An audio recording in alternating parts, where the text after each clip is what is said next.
हम लोग 10वीं क्लास में बायोलॉजी में उत्सर्जन को देख रहे थे। ठीक, आज उत्सर्जन के बारे में आगे पढ़ना है।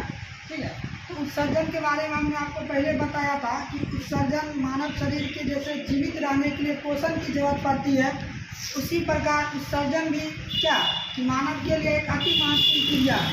जब हम भोजन करते हैं तो उस समय उपाचय क्रिया के दौरान होने वाली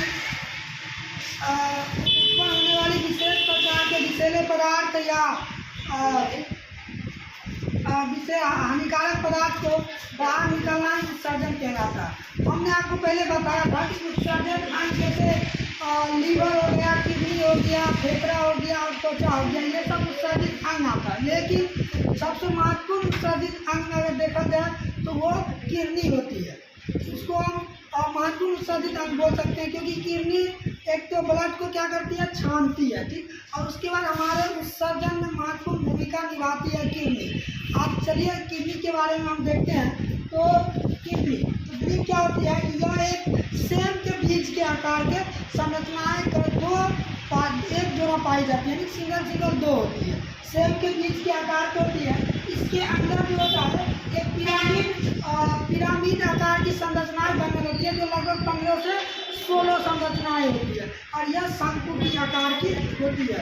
और इसके जो किडनी है, इस किडनी के जो आंतरिक भाग है उस भाग को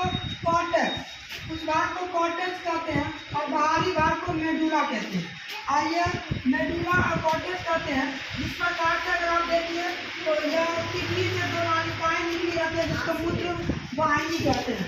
यह मूत्र वाहिनी मूत्राशय में आगे की जुड़ी होती है और मूत्राशय एक छोटी सी आगे का जो छिद्र होता है उसको मूत्र मार्ग कहते हैं। जिस प्रकार से आप देखिए तो यह मूत्र वाहिनी है, तो नेफ्रॉन यांत्रिक नालिकाओं के द्वारा मूत्र वाहिनी शुरू होती है और पुतलित नालिकाएं होती है इसमें। ठीक है, मानव शरीर में जो नेफ्रॉन होती है, यानी कि जो नेफ्रॉन होती है वो नेफ्रॉन लगभग 10 लाख नेफ्रॉन पाया जाता है।